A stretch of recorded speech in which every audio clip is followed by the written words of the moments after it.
Google play store দিয়ে আমরা আমাদের মোবাইলের প্রত্যেকটি অ্যাপ ইনস্টল করে থাকি বা আপডেট করে থাকি। কিন্তু আমরা কি কখনো আমাদের মোবাইলের প্লে স্টোরটাকে আপডেট করেছি? হয়তোবা আপনারা কথাটা প্রথম শুনে থাকবেন। হ্যাঁ, এটাই আমাদের মোবাইলের ইম্পর্টেন্ট কাজ। যদি আমরা আমাদের মোবাইলের প্লে স্টোরটাকে আপডেট করতে পারি তাহলে আমাদের মোবাইলটা খুবই ফাস্ট কাজ করবে। তাহলে চলুন আমরা শিখে আসি কিভাবে আমাদের মোবাইলের প্লে স্টোরটাকে আমরা আপডেট করব। তার জন্য প্রথমে চলে যাব প্লে স্টোরে। প্লে স্টোরে যাওয়ার পর উপরের দিকে প্রোফাইল অপশনে একটি ক্লিক করব। এবার নিচের দিকে সেটিংস অপশনে একটি ক্লিক করব। তারপর নিচের দিকে অ্যাবাউট নামে যে একটি অপশন রয়েছে এই অ্যাবাউট অপশনটিতে একটি ক্লিক করব। এবার নিচের দিকে প্লে স্টোর ভার্সন নামে একটি অপশন দেখতে পারবো। এই অপশনটিতে নিচের দিকে আপডেট প্লে স্টোর নামে একটি অপশন রয়েছে। এই আপডেট প্লে স্টোর অপশনটিতে একটি ক্লিক করব।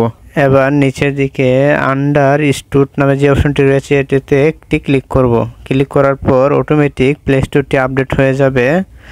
আপডেট হওয়ার পর প্লে স্টোরে আমরা যতগুলো অ্যাপ ইনস্টল করেছি এই সবগুলো অ্যাপ থেকে কোনো ক্ষতিকারক অ্যাপ আছে কিনা এটাকে আমরা প্রথমে চেক করে নেব।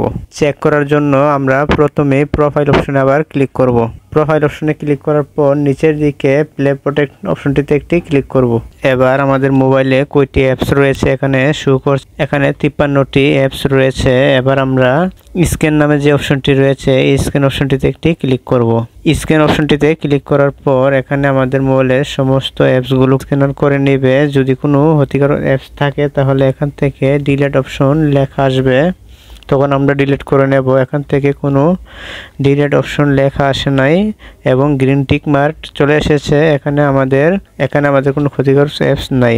প্রত্যেককে এই প্লে প্রোটেক্ট অপশনটি প্রতি মাসে একবার হলেও চেক করা উচিত। ভিডিওটি ভালো লাগলে একটি শেয়ার দিয়ে সাথেই থাকবেন। ধন্যবাদ।